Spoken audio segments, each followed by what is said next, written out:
In ancient Greece, one of the most infamous devices of torture and execution was the brazen bull. Crafted entirely from bronze, the hollow bull-shaped structure was designed for a single horrific purpose: to turn human suffering into a spectacle. Victims were forced inside its suffocating chamber, the heavy bronze door sealed shut, and a fire lit beneath it. The unfortunate prisoner would be roasted alive, with no escape possible. The cruel brilliance of the device lay in its design. Specially constructed pipes and vents transformed the desperate screams of the victim into eerie sounds resembling the roar of a furious bull. To spectators, it seemed as though the metal beast itself had come alive, bellowing in rage. The execution wasn't only about killing, it was psychological warfare meant to terrify anyone who dared to challenge authority. Phalaris, the tyrant of Agrigentum in Sicily, reportedly commissioned the device in the 6th century BC.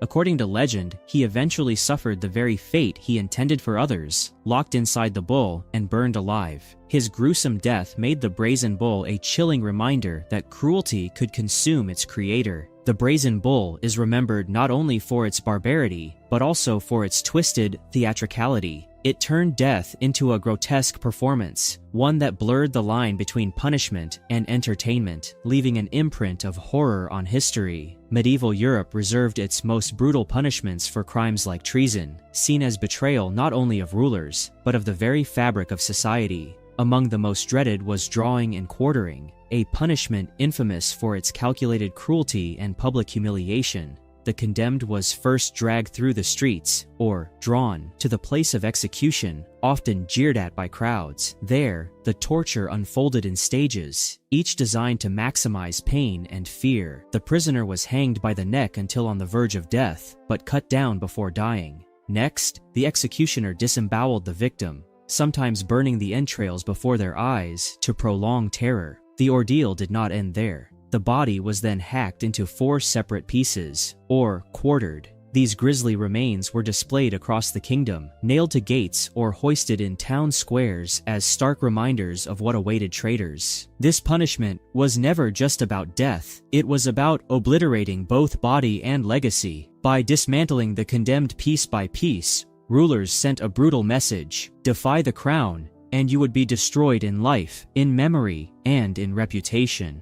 For centuries, burning at the stake was one of the most feared methods of execution in Europe. Used for crimes such as heresy, witchcraft, or political defiance, it symbolized the merging of religious zeal and political control, where fire was believed to purify even as it annihilated. The condemned would be chained tightly to a wooden post, surrounded by bundles of kindling and straw. Once ignited, the flames engulfed them, often beginning with suffocating smoke before moving on to blistering heat. Depending on the executioner's skill or malice, death could come swiftly through smoke inhalation, or agonizingly slow as flesh burned away. Public crowds were common, with authorities turning executions into grim spectacles of power. One of the most famous victims was Joan of Arc, the teenage French heroine executed in 1431. Accused of heresy and political rebellion, she was burned alive, her ashes cast into the Seine to prevent martyrdom. Centuries later, she was canonized, proving how perceptions of crime and justice could shift with time. Burning at the stake wasn't simply punishment, it was ritual.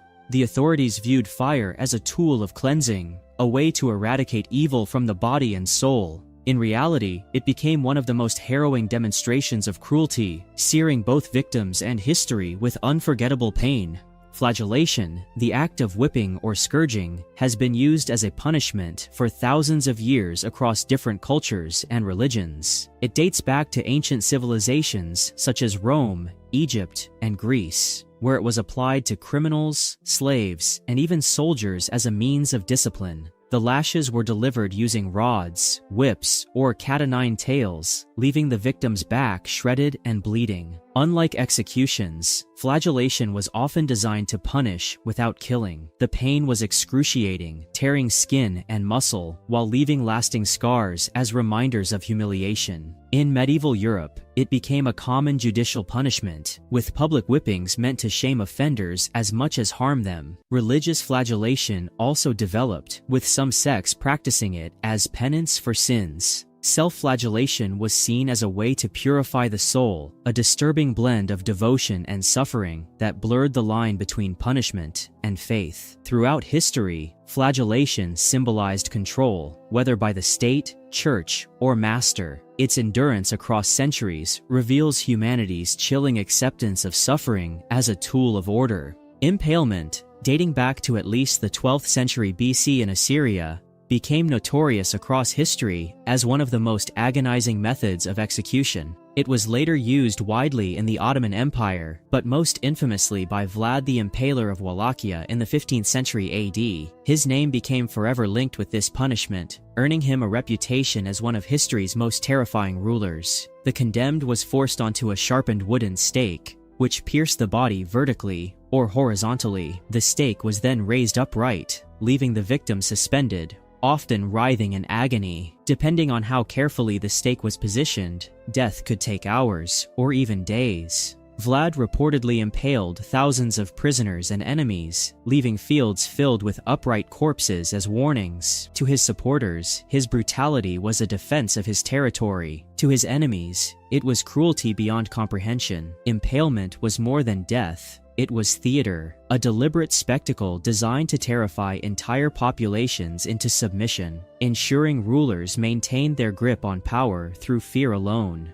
The breaking wheel, also known as the Catherine wheel, appeared in Europe as early as the 13th century AD and became a standard punishment for murderers, traitors, and rebels. Its name later became tied to Saint Catherine of Alexandria, who according to legend was condemned to die on such a device. The condemned was bound to a large wooden wheel, arms and legs stretched across the spokes. Executioners then used heavy clubs or hammers to shatter the bones methodically, one by one. In some cases, the blows were placed deliberately to avoid instant death, prolonging the agony. The broken body was sometimes interlaced through the wheel and displayed on a pole for the public to see. Victims often lingered for hours or days, dying slowly from shock, blood loss, or exposure. In rare cases, mercy blows were delivered to end suffering sooner, but more often the torment was left to run its course. The breaking wheel became a gruesome symbol of medieval justice, turning punishment into public theater. Its image of bones shattered and bodies stretched across wooden spokes remains one of the most haunting reminders of Europe's dark past. Flaying, or the act of skinning a person alive, is one of the most harrowing punishments ever recorded in human history. Evidence of its use stretches as far back as the Assyrians in the 9th century BC, who not only practiced it on captured enemies, but also used the victims' skins as grim trophies. They would hang them from city gates or nail them to walls, transforming the punishment into a display of total domination and psychological warfare. This horrific act was meant to terrify anyone who dared oppose their rule. The procedure itself was unimaginably cruel. The condemned would be tied down while executioners methodically peeled away the skin, sometimes beginning at the face or extremities, to prolong suffering. Victims usually died from shock, blood loss, or infection, but the torture could last for hours. Chroniclers have noted that, at times, the flaying was deliberately slowed to intensify the spectacle for those forced to watch. Flaying was not merely a means of execution, it carried symbolic weight. In many cultures, skin was associated with identity and honor. Among the Aztecs, ritual flaying was incorporated into religious ceremonies dedicated to deities of renewal and sacrifice, adding a spiritual dimension to the horror. This blending of punishment and ritual demonstrated how cruelty could be sanctified in the name of culture or faith. From Assyria to medieval Europe and parts of Asia, flaying became synonymous with the worst excesses of power. The memory of this punishment endures because it showed how far rulers would go to make suffering into both warning and spectacle. Enjoying the video so far? Don't forget to hit that subscribe button, give us a like, and share with friends who love exploring the unknown. Strappado, introduced during the Middle Ages and used extensively by the Inquisition, was a brutal torture method that left victims permanently maimed. The condemned were bound with their hands tied behind their backs and hoisted by a rope attached to their wrists. Once suspended, the body weight wrenched the shoulders from their sockets, producing agony beyond description. To intensify the suffering, executioners sometimes dropped the victim suddenly before stopping the fall, snapping joints and tearing ligaments. Unlike other punishments, strappado rarely killed immediately. It was designed to leave the prisoner broken but alive, forcing confessions or compliance. Historical records show its use across Europe, with accused heretics, spies, and traitors enduring the punishment. The damage was often irreversible: dislocated shoulders, crippled arms, and lifelong disability. For many, the torture was worse than death itself. Strappado became infamous as a punishment that embodied the cruelty of judicial torture. It was a stark reminder that in the pursuit of truth or obedience, authorities were willing to sacrifice human bodies, leaving nothing behind but shattered bones and broken lives. Boiling as a punishment emerged in medieval Europe during the 13th century AD and was considered one of the most extreme forms of execution. It was generally reserved for crimes viewed as particularly heinous: poisoning, treason, or counterfeiting. The method varied. Some victims were plunged immediately into vats of boiling oil, water, or even molten lead, while others were lowered gradually, ensuring a drawn-out and agonizing death that maximized both physical suffering and public impact. One of the most infamous applications occurred in England during the reign of Henry VIII. In 1531, a statute introduced boiling in oil as the penalty for those convicted of poisoning. After several high-profile cases shocked the kingdom, victims were boiled alive at Smithfield in front of crowds, their screams becoming part of the theater of state punishment. Records suggest that sometimes the condemned were dipped repeatedly, prolonging the agony and drawing larger crowds. Outside of Europe, boiling was practiced in Asia and the Middle East, often in military or imperial contexts. In some accounts, giant cauldrons were filled with oil or water to execute those who defied rulers, reinforcing the absolute authority of monarchs and sultans. The universality of the method shows how rulers across cultures converged on the same principle. Death was not enough, it had to terrify as well. What makes boiling stand out is how it turned ordinary. Oil and water, typically associated with cooking or daily life, were transformed into agents of terror. It was execution designed not only to kill, but to scorch itself into collective memory. By turning punishment into a spectacle of searing pain, rulers ensured obedience through the unforgettable image of flesh meeting boiling liquid. The Iron Maiden is one of history's most infamous torture devices, though its actual use is debated by historians. First references appeared in the 16th century, with the most notorious example coming from Nuremberg, Germany. The device resembled a tall coffin made of iron, its inside lined with spikes designed to terrify and torment. Even if it wasn't used as frequently as legend suggests, the mere sight of it struck fear in those who lived under medieval justice. Victims were placed inside and the doors shut slowly, forcing the spikes into their bodies. The placement of the spikes was deliberate, piercing vital areas just enough to cause immense pain without instantly killing. This meant the condemned could survive for hours or even days, slowly bleeding out as each breath became more torturous. What made the Iron Maiden so horrific was not just the physical pain, but the psychological dread. The victim was trapped in darkness, unable to move, with spikes pressing into their flesh at every angle. Death became inevitable, but the suffering before it was prolonged and excruciating. The Iron Maiden has endured as a symbol of medieval cruelty. Its legend has outlived its reality, reminding us how far societies were willing to go to maintain power and control through fear. Keelhauling was a brutal naval punishment, first officially documented in the Dutch Navy during the 16th century. Reserved for severe crimes like mutiny or desertion, it was designed not only to punish, but to set an example for everyone aboard the ship. Sailors knew that crossing their commanders could mean facing the keel, the most terrifying fate at sea. The condemned was tied with ropes and dragged under the ship from one side to the other. The barnacle-encrusted wood ripped skin and muscle, leaving the victim bloodied and broken. Drowning was common, but if they survived, infection from their wounds in salt water was almost certain. Keelhauling was as much theater as punishment. Crews gathered to witness, understanding this was the price of defiance. Fear kept order, and commanders used the spectacle to enforce discipline without question. By the 19th century, most navies had abolished the practice, deeming it excessively cruel. Yet keelhauling remains one of history's most terrifying maritime punishments, a grim reminder of life's brutal realities at sea.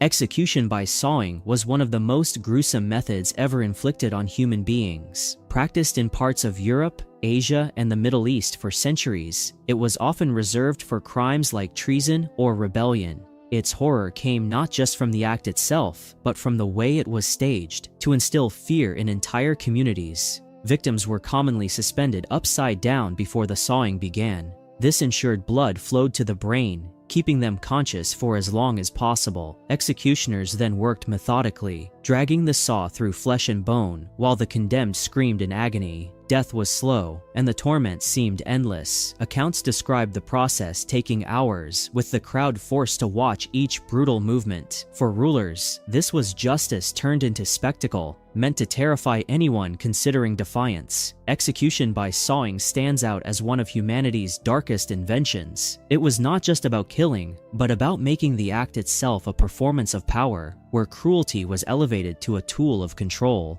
The rack is perhaps the most iconic torture device of the medieval era, first documented in England during the late Middle Ages, around the 14th century. Built as a large wooden frame with rollers at each end, it was designed to stretch the human body beyond its natural limits. Victims were tied by their wrists and ankles, and as the rollers were turned, the ropes pulled tighter, slowly tearing the body apart. The sight alone was enough to strike terror in those who witnessed it, making it both punishment and psychological warfare. The purpose wasn't always execution, but often interrogation. Tendons snapped, joints dislocated, and muscles ripped violently under the strain. As the body was pulled inch by inch, the victim would often confess. It was feared precisely because it left the victim alive long enough to experience the most extreme pain imaginable. The rack became notorious across Europe.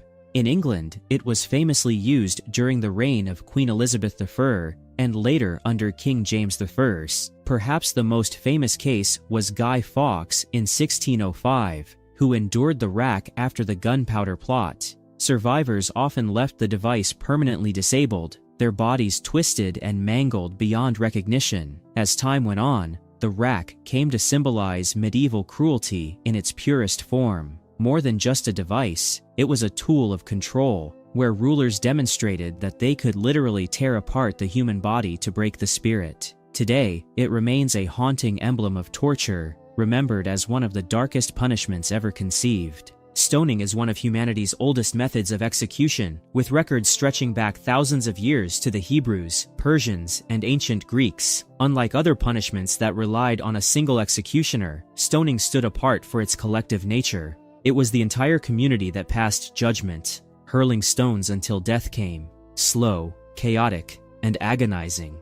The condemned were often placed in an open space, sometimes buried waist deep to prevent escape. Stones of varying sizes were thrown, some glancing blows, others striking with deadly force. Death could take hours, as the victim endured repeated strikes, often collapsing under the sheer force of the crowd's rage. The randomness of the stones made it all the more terrifying. Every strike was unpredictable, and suffering seemed endless. But stoning was more than just execution. It was ritual. It reinforced social and religious laws by making everyone a participant. Entire communities gathered, embedding the act with a grim symbolism. Justice wasn't delivered by rulers or soldiers, but by the people themselves. This turned punishment into both a legal act and a moral demonstration of unity through violence. Though many would assume such practices vanished in antiquity, stoning has persisted in certain regions even into modern times, sparking global outrage. It remains one of the most chilling reminders of how group violence, cloaked in the name of law or faith, can be justified and normalized, transforming communities into instruments of brutality.